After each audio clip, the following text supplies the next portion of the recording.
Boa noite, amados.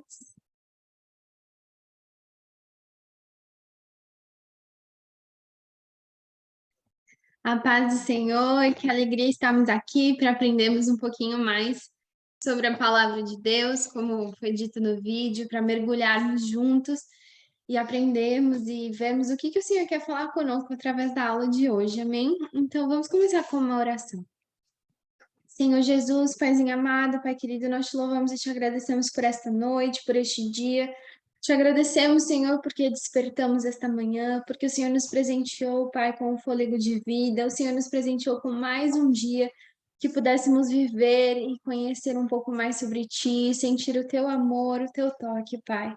Obrigada, Senhor, Tu és tão bom, Pai. Nós te amamos, nós te adoramos, Senhor. Nós estamos aqui porque temos fome e sede de conhecer mais de Ti.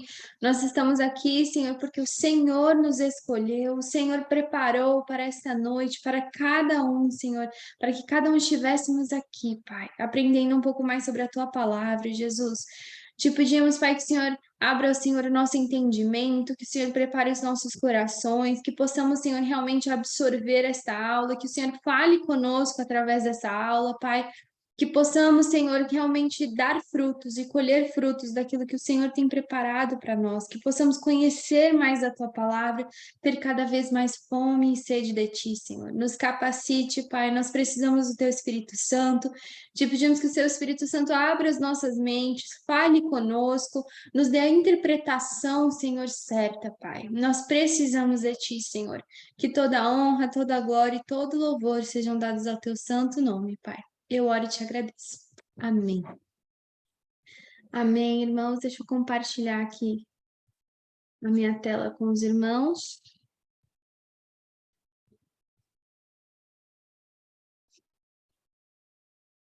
Amém. Acho que todos conseguem ver. Então, nós vamos iniciar o módulo 2 hoje com muita alegria. Nós terminamos o módulo 1 e agora nós vamos começar o módulo 2. E essa vai ser a primeira aula do módulo 2. E nós vamos estar falando sobre introdução ao Novo Testamento e o Evangelho de Mateus, a primeira parte, porque o Evangelho de Mateus é bem extenso, então nós dividimos em 2 aulas, amém? Então, vamos lá. Para começar aqui a aula de hoje, nós vamos falar um pouquinho da cronologia bíblica. Então, no Antigo Testamento, nós éramos considerados criaturas de Deus. Em nenhum momento no Antigo Testamento o Senhor nos chama de filhos, nós éramos criaturas. E a partir do Novo Testamento e do plano de salvação, que foi Jesus Cristo, nós fomos feitos filhos de Deus. Então, a Bíblia está dividida em alguns blocos. Então, aqui nós podemos ver que o princípio está em Gênesis, que fala sobre o princípio, que foi quando Deus criou o mundo, e Adão e Eva, e toda a história que nós já estudamos. Depois fala um pouco sobre os patriarcas. Então, Abraão, Isaac e Jacó são os patriarcas bíblicos, e fala, esse bloco é separado para isso. O próximo bloco é Êxodo, Levítico, Números e Deuteronômios, que fala sobre Israel no Egito e o êxodo, a saída do Egito sentido a terra prometida. Depois a Bíblia está dividida entre Josué e Juízes, que fala de Canaã e os juízes. Depois Samuel, e é considerado como o Reino Unido, porque Samuel foi um homem de Deus, e o reino estava todo unido.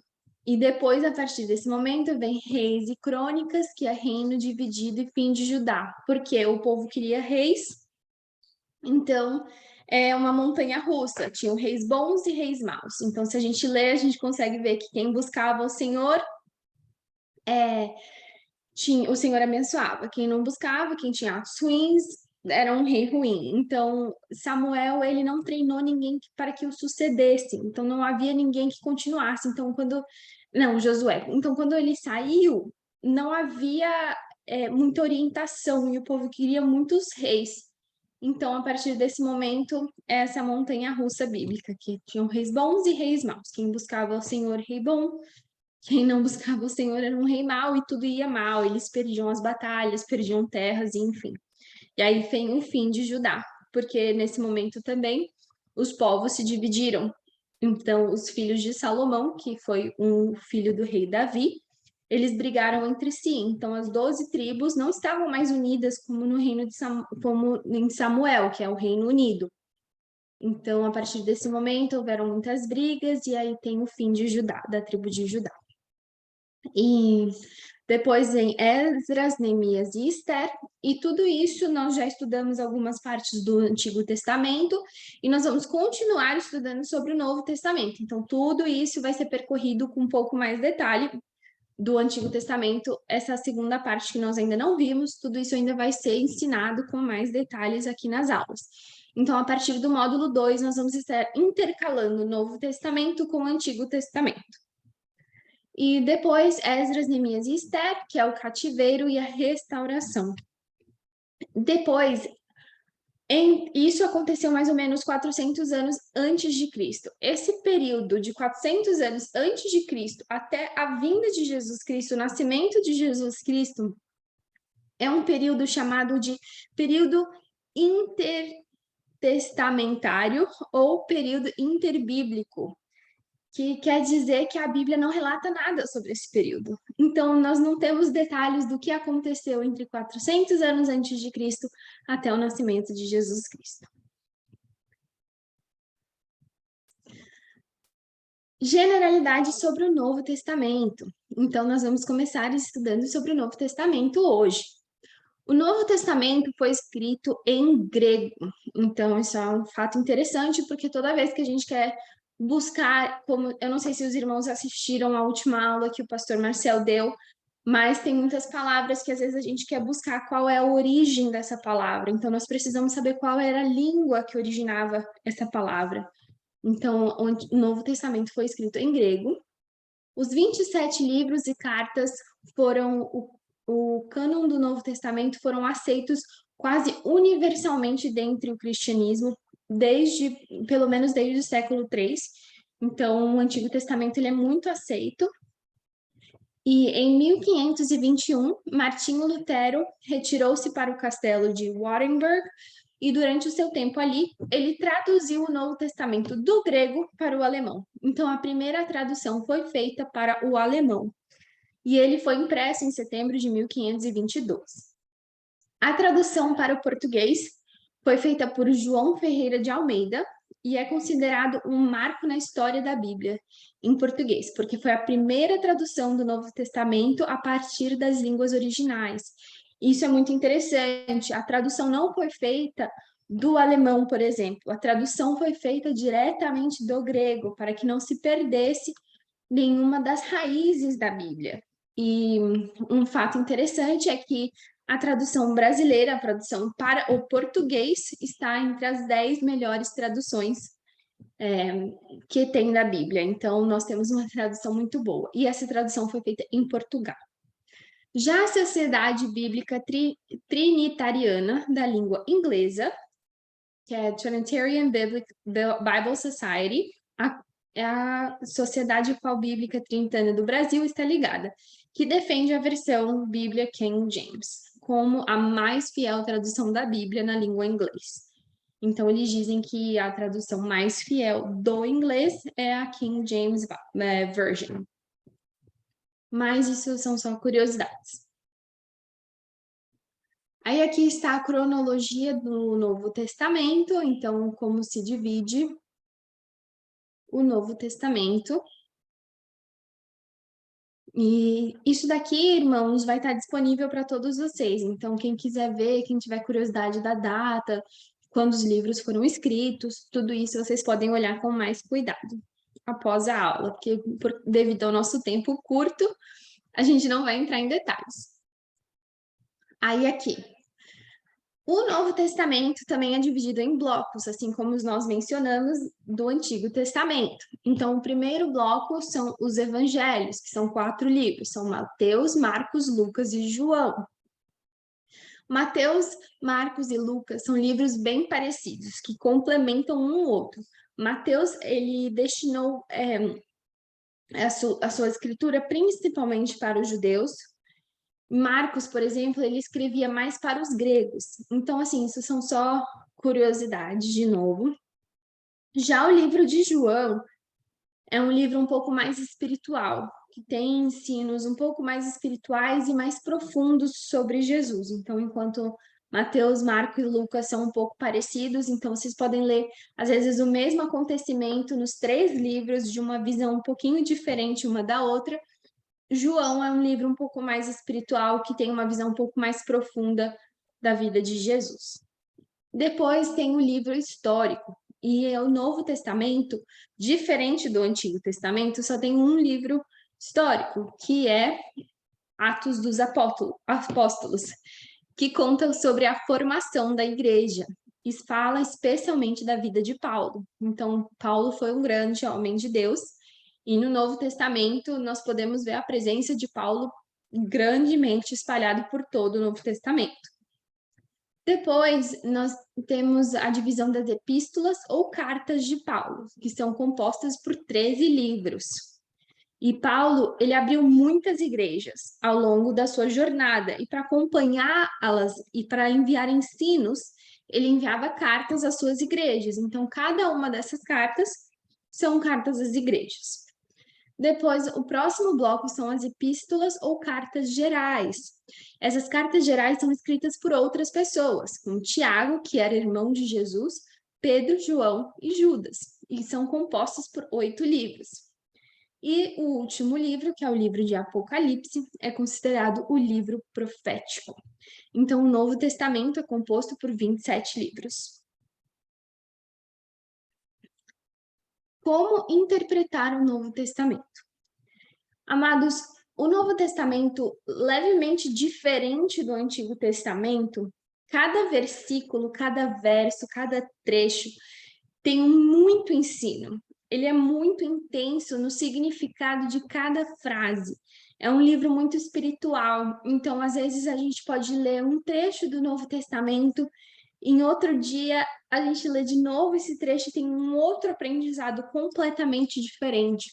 O Novo Testamento ele é muito profundo, então para interpretá-lo não é simplesmente como no Antigo, que são histórias que nós lemos e entendemos. Então, aqui estão alguns passos para nos ajudar a interpretar o Novo Testamento. Então, primeiro é a interpretação literal do texto. O que é a interpretação literal? É exatamente o que está escrito. Está escrito, ele foi buscar água. O que significa ele foi buscar água? Foi que, de fato, ele se levantou e foi buscar água. Então, nós precisamos primeiro entender qual que é o significado literal do que o texto está falando. Quando nós entendemos isso, depois nós precisamos entender o contexto, porque principalmente no mundo, nós podemos ver muitos trechos bíblicos tirados do contexto.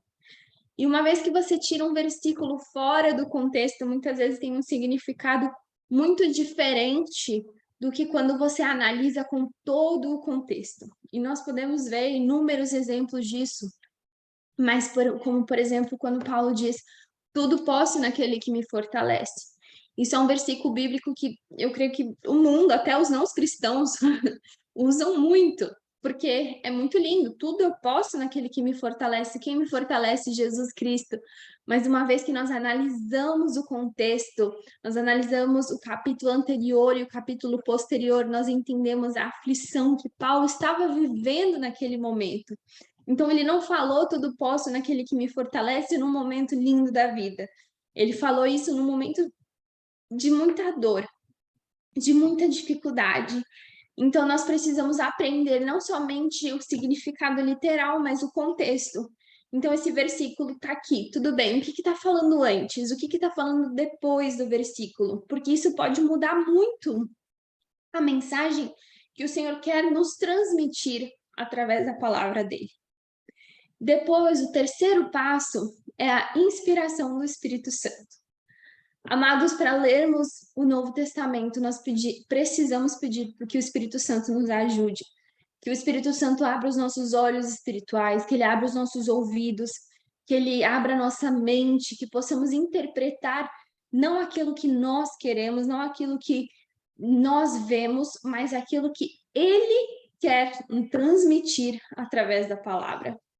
E aqui em 2 Pedro está escrito: antes de mais nada, saibam que nenhuma profecia da Escritura provém de interpretação pessoal, pois jamais a profecia teve origem na vontade humana, mas homens falaram da parte de Deus, impelidos pelo Espírito Santo. Então, se aquele trecho foi escrito com ajuda, com auxílio do Espírito Santo, somente ele pode nos auxiliar a entender aquilo que ele estava querendo transmitir através da mensagem, através daquele texto. Então, não é o que nós queremos entender, é o que o Espírito Santo estava querendo dizer com isso, com aquilo que ele estava escrevendo. E em 1 Coríntios, Paulo diz: ora, o homem natural, quem é o homem natural? Nós, seres humanos, não compreende as coisas do Espírito de Deus, porque lhe parecem loucura e não podem entendê-las, porque elas se discernem espiritualmente. Então, amados, se nós formos lermos a Bíblia somente com olhos humanos, se nós formos entender o que Jesus fez somente com olhos humanos, nós não vamos entender, porque isso parece loucura para os homens. Nós precisamos do discernimento espiritual, nós precisamos que o Espírito Santo nos guie e nos faça entender aquilo, que ele nos faça compreender aquilo, porque nós, homens, sozinhos não somos capazes. E o quarto passo é a experiência prática de igreja com o Espírito Santo. O que é isso, irmãos? É entendermos a pessoa do Espírito Santo, é termos experiência, é vivermos aquilo que ele tem para nós, é entendermos como o Espírito Santo se move em nosso meio, se move em nossas vidas, para que possamos absorver tudo aquilo que ele quer nos transmitir através da carta de amor que Jesus nos deixou. Agora que nós já passamos pelo panorama geral da Bíblia, nós vamos começar o Evangelho de Mateus. Irmãos, aqui tem muita informação, de novo, tudo isso vai estar disponível, já está no grupo, se os irmãos quiserem ler depois mais cuidadosamente. Eu só vou dar um resumo de tudo que está escrito aqui nesse slide. Então, Evangelho de Mateus, ele foi escrito por Mateus. Quem era Mateus? Mateus era um cobrador de impostos, ele trabalhava para os romanos, mas ele se converteu, ele foi redimido por Jesus. Ele é um publicano convertido. O livro de Mateus foi escrito em hebraico, não em grego. Por que foi escrito em hebraico? Porque ele se destinou especialmente aos judeus. Então, lembra que eu já tinha comentado, o livro de Mateus, a gente pode ver que foi um pouco mais especialmente feito, escrito para os judeus. Então, a gente pode reparar que ele menciona muito sobre os religiosos, sobre os políticos, que eram as mesmas coisas que os religiosos, então sobre a alta eclésia cristã. Então, por isso que o livro foi escrito em hebraico. Isso vai estar disponível para os irmãos lerem depois mais cuidadosamente. Essa análise aqui também vai estar disponível para os irmãos, mas aqui só tem uma frase grifada que eu vou ler porque me chama muita atenção, e diz assim: Jesus não veio fundar a igreja, mas sim o reino.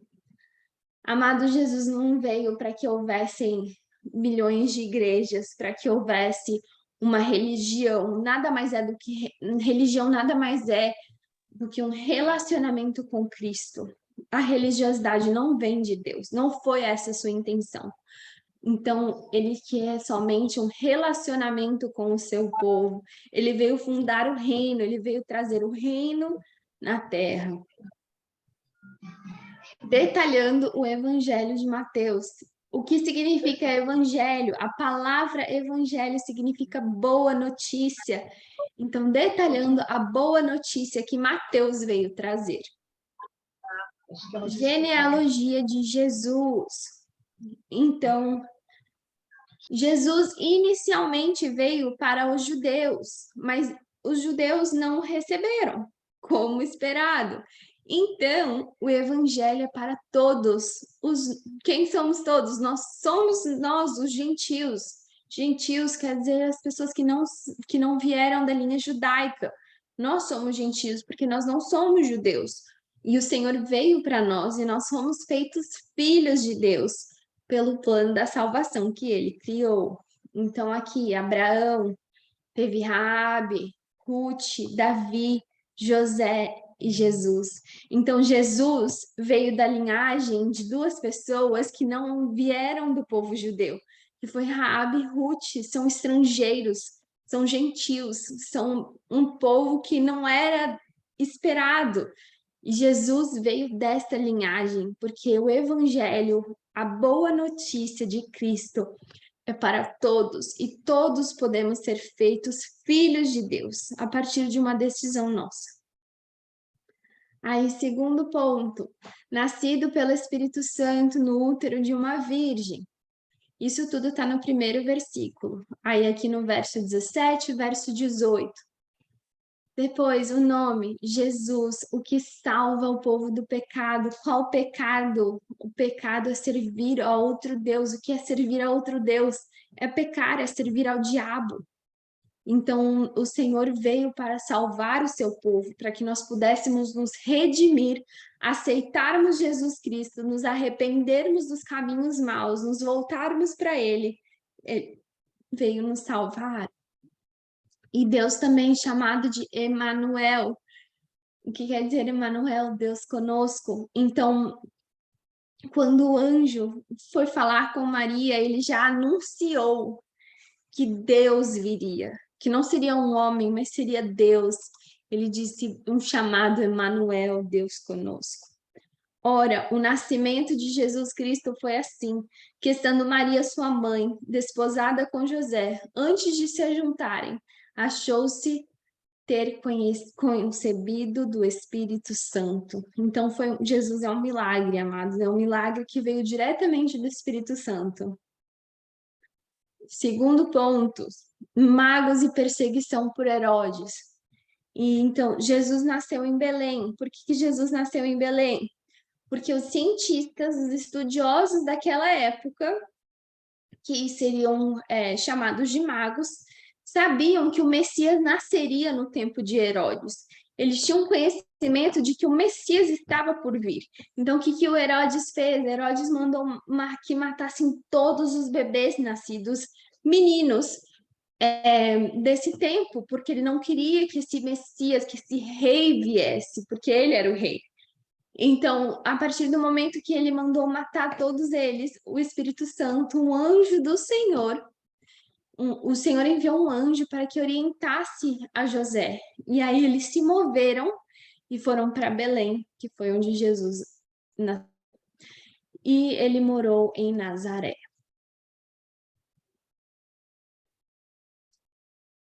Terceiro ponto, João Batista e o batismo de Jesus. João Batista, ele era um profeta, amados. Ele era um profeta que veio apregoar a palavra do Senhor antes mesmo de conhecer o Senhor. E dizendo, arrependei-vos, porque é chegado o reino de Deus. O que quer dizer arrependei-vos? Saiam dos seus maus caminhos e sigam o Senhor. Arrependam-se, mudem a rota. Converjam essa rota errada para Jesus Cristo. Isso está em Mateus 3:2. A presença de fariseus e saduceus. Então, João Batista, ele era muito perseguido, justamente porque ele era um grande profeta de Deus, e isso incomodava os grandes religiosos da época, que eram os fariseus e os saduceus. E vendo ele muito dos fariseus e dos saduceus que viam ao seu batismo, dizia-lhes, raça de víboras, quem vos ensinou a fugir da ira futura? Então, ele também não gostava deles, não. Que eles vinham persegui-lo porque ele estava apregoando a palavra do Senhor. E João Batista fala sobre os 3 batismos. E quais são os 3 batismos? Está em Mateus 3:11 e diz assim: E eu, em verdade, vos batizo com água. Então, esse é o primeiro batismo, o batismo nas águas, para o arrependimento. Mas aquele que vem após mim é mais poderoso do que eu, cujas alparcas não sou digno de levantar. Ele vem vos batizar com o Espírito Santo e com fogo.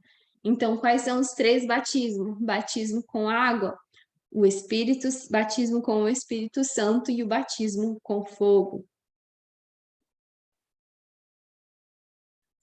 Quem eram os fariseus e os saduceus? Então, aqui tem uma tabelinha que os irmãos podem olhar mais cuidadosamente depois, mas só para explicar um pouco qual era a diferença. Os fariseus, eles eram populares, eles eram da teocracia, quer dizer que eles criam na Torá, na palavra de Deus, que era a lei de Moisés, e eles eram mais populares. E os saduceus era da autocracia. O que quer dizer isso? Eles eram da alta classe, eles eram da alta sociedade dos judeus. Eram políticos, eles eram os bambambãs da época. Início do ministério de Jesus. Jejum natural e não sobrenatural. Então, primeiro aqui, nós temos muita coisa para falar de Jesus e o que Jesus fez. E Mateus começa a mencionar um pouco sobre Jesus. Jesus, ele nada mais é do que o nosso guia, daquilo que nós precisamos nos espelhar, daquilo que nós precisamos entender que devemos fazer, aquele que nos guia. E Jesus iniciou, primeiro, ele foi treinado durante 30 anos da sua vida, ele estava sendo treinado para o momento que Deus fosse o tempo certo de Deus dele começar a exercer o seu ministério. Quando ele iniciou, a primeira coisa que ele fez foi o jejum natural. Primeiro, qual é a diferença de jejum natural e jejum sobrenatural? Eu vou explicar para os irmãos.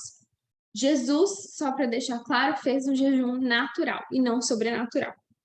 O jejum sobrenatural foi feito por apenas 2 pessoas na história, que foi Elias e Moisés. Eles ficaram 40 dias sem comer e sem beber água. Então, pelo corpo humano, isso é impossível. Isso foi algo sobrenatural que veio do céu. Então, os 2 ficaram 40 dias sem comer e sem beber. Então, eles tiveram fome e tiveram sede, e o corpo humano por si só não aguenta isso. Então, esses são considerados jejuns sobrenaturais, e eles foram os únicos 2 na história, na Bíblia, que fizeram isso.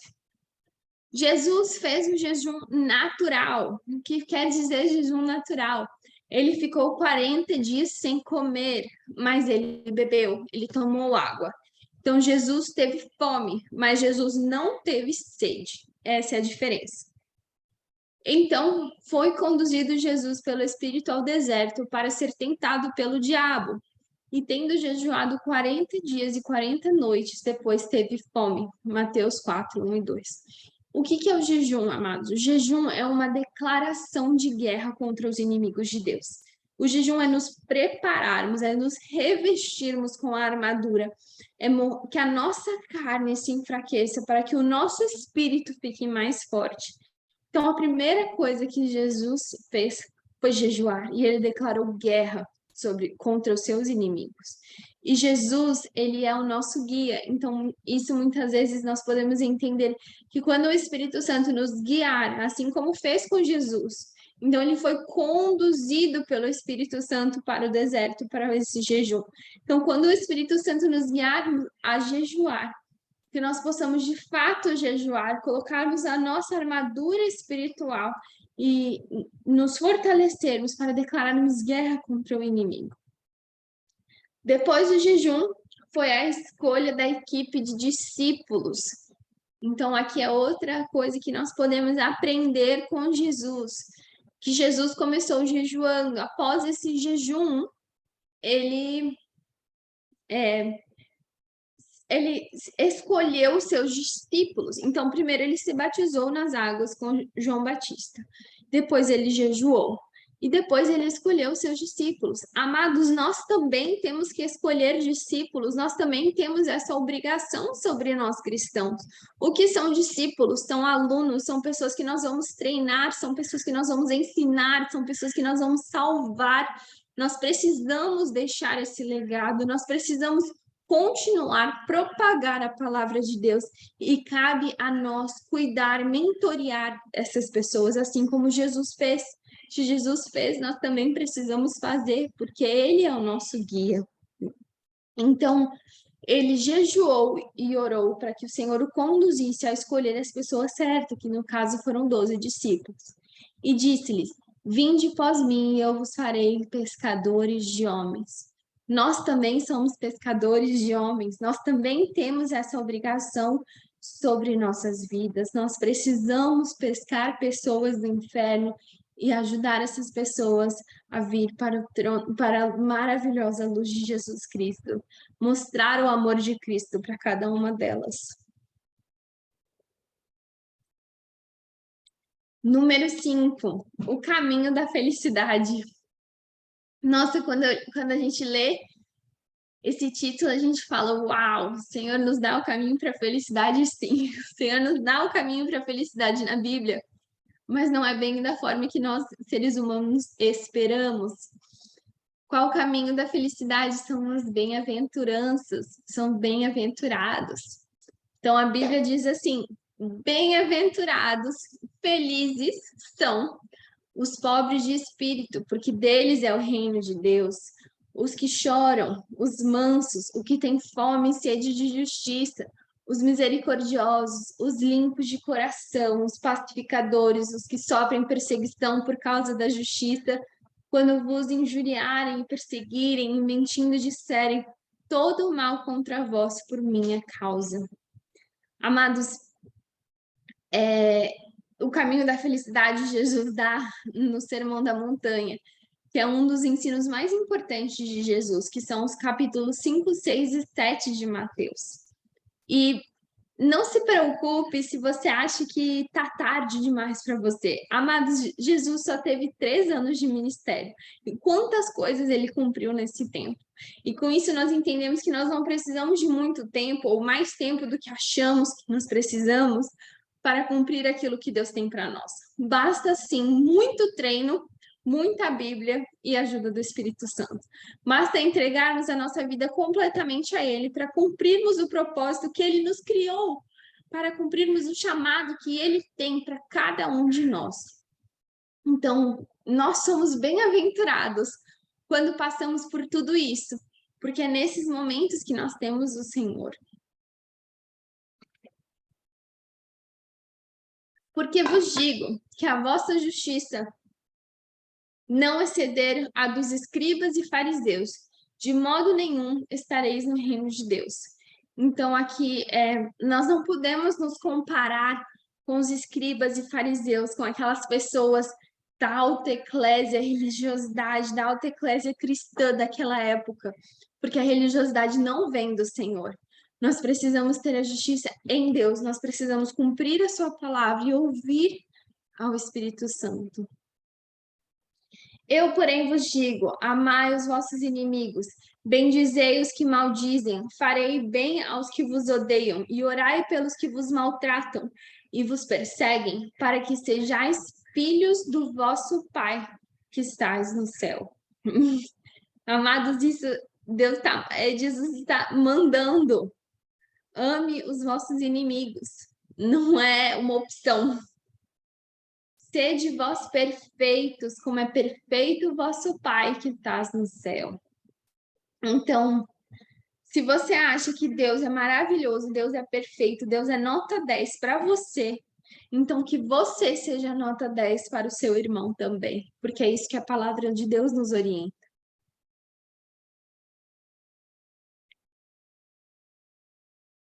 Número 6. Esmola, oração e prioridades.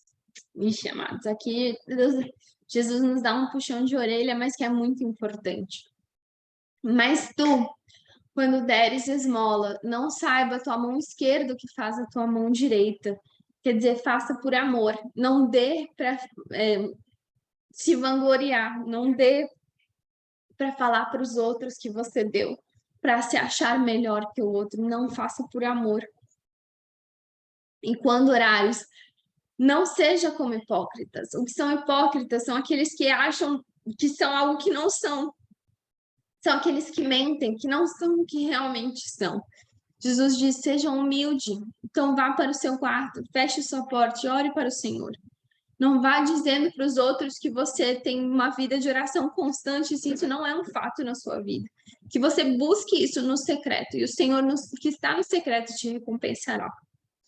E orando, não useis de vãs repetições como os gentios, não seja religioso.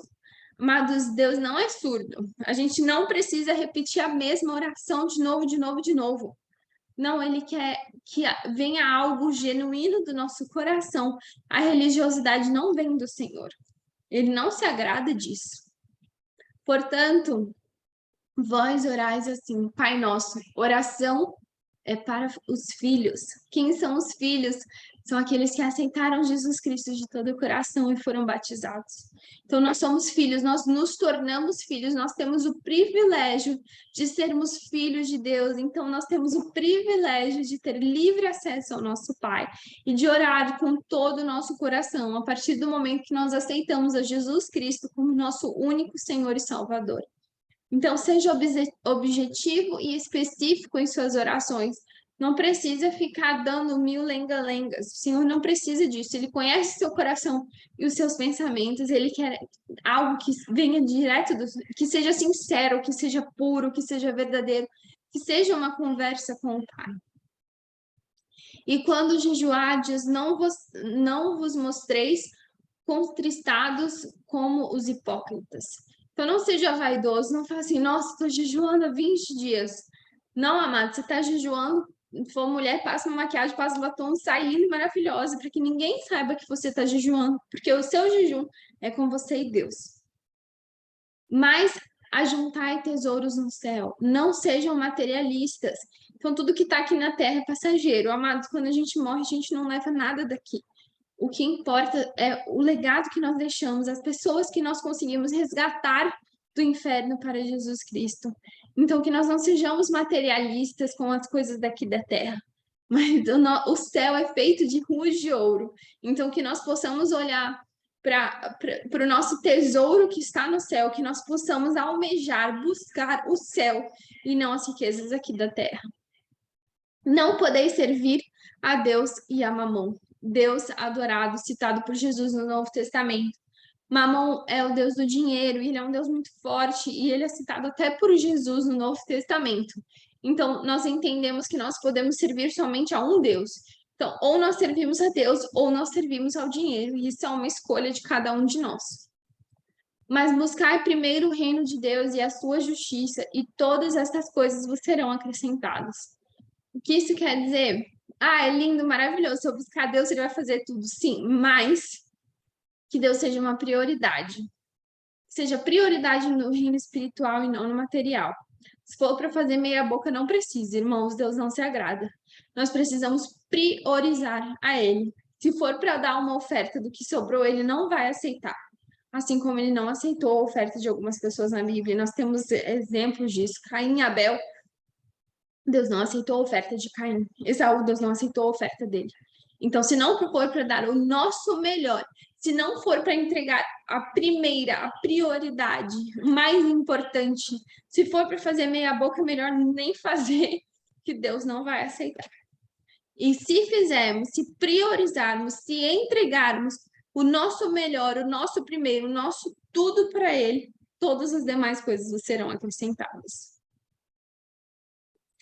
A porta é estreita e é para poucos. Irmãos, isso tudo é o caminho para a felicidade. Não julgueis para que não sejais julgados. Só Deus julga a eternidade. Não cabe a nós não podemos dizer se a pessoa foi para o céu ou não, se a pessoa irá para o céu ou não. O único que pode fazer isso é Jesus, é Deus. Nós não podemos, nós não temos esse poder. Nós não temos como ver, como adivinhar se a pessoa vai para o céu ou não, somente o Senhor. Pedi e dar-se-vos-á, buscai e encontrará, batei e abrir-se-vos-á. Isso é oração, irmãos. Quando nós oramos para o Senhor, Ele nos ouve. Quando nós buscamos, Ele vem. Quando nós batemos, Ele abre a porta. Ele está sempre, sempre, sempre nos esperando. está sempre com os ouvidos abertos para nos ouvir. Basta uma decisão, uma iniciativa nossa de orar, buscar, querer, procurar, ansiá-lo. Entrai pela porta estreita, porque larga é a porta e espaçoso o caminho que conduz à perdição, e muitos são os que entram por ela. Caminho da felicidade. Amados, qual o caminho da felicidade? É o céu. Nós precisamos almejar ir para o céu. No céu não há dores, no céu não há choro, no céu não há lamento, há ruas de ouro. É algo assim que nós, seres humanos, não conseguimos imaginar. A Bíblia diz isso. Nunca penetrou em mente humana aquilo que Deus tem preparado para nós. Então, nós precisamos almejar isso, o céu, o nosso caminho com o Senhor. Nós precisamos almejar o nosso alvo, Jesus Cristo, não as coisas aqui da terra, porque o caminho da perdição é largo, mas o caminho para o céu é estreito. Nem todo o que me diz Senhor, Senhor entrará no reino dos céus, mas aquele que faz a vontade de meu Pai que estás nos céus. Então, a condição para entrar no céu é fazermos a vontade do Pai. Jesus é o único caminho da verdade e a vida. Ninguém vai ao céu se não for por ele. Todo aquele, pois, que escuta estas minhas palavras e pratica, assemelhá-lo-ei ao homem prudente, que edifica sua casa sobre a rocha. O que isso quer dizer? Que nós conseguimos ouvir a orientação do Senhor e praticar aquilo que o Senhor está nos fazendo. É obediência. Cura, libertação e milagre. Então, no Evangelho de Mateus, nós conseguimos ver muitas curas e muitos milagres de Jesus Cristo, como, por exemplo, cura de leproso mediante o toque de Jesus, cura e libertação do servo do centurião, cura da febre da sogra de Pedro, libertação de muitos endemoniados, e o endemoniado gadarenos e a manada de porcos. Então, assim, no Evangelho nós conseguimos ver N coisas incríveis, magníficas que o Senhor Jesus fez. E isso é muito bacana, porque esse Jesus é o mesmo Jesus que nós servimos hoje. Ele não mudou, ele não muda, Deus não muda. Então, o mesmo milagre que ele operou lá atrás, ele pode operar hoje em nossas vidas. E nós, através de Jesus Cristo, muitas vezes podemos operar os dons que ele nos entregou, como, por exemplo, o dom de cura através dele, o dom de libertação através dele. Então, que possamos ter isso em mente, porque isso é maravilhoso. E Jesus avisa, não é fácil segui-lo. E aproximando-se dele, um escriba disse-lhe, mestre, aonde quer que fores, eu te seguirei. Aí Jesus diz, as raposas têm cobiça, e as aves do céu têm ninhos, mas o Filho do Homem não tem onde reclinar a cabeça. Então, Jesus está dizendo aqui que não vai ser necessariamente fácil segui-lo, mas podemos entender que da mesma forma que Jesus teve muitas provações na sua vida, que, amados, eu imagino que o diabo não dava um dia de descanso para ele, porque quanto maior o nosso propósito, quanto maior o nosso chamado, quanto maior aquilo que Deus tem para as nossas vidas, mais o diabo enche o saco. Imagine o que ele não fazia com Jesus. E lembre-se, Jesus é o nosso guia. Então, se Jesus passou por isso, a Bíblia nos garante que no mundo nós teríamos aflições, mas que tudo isso tem uma recompensa muito maior, que vale muito a pena segui-lo, que vale muito a pena abrir mão de tudo, das nossas vidas, de quem nós somos, de largar o nosso fardo e colocarmos o fardo de Jesus, que é leve, e segui-lo. Amém? E esse é o final da aula de hoje.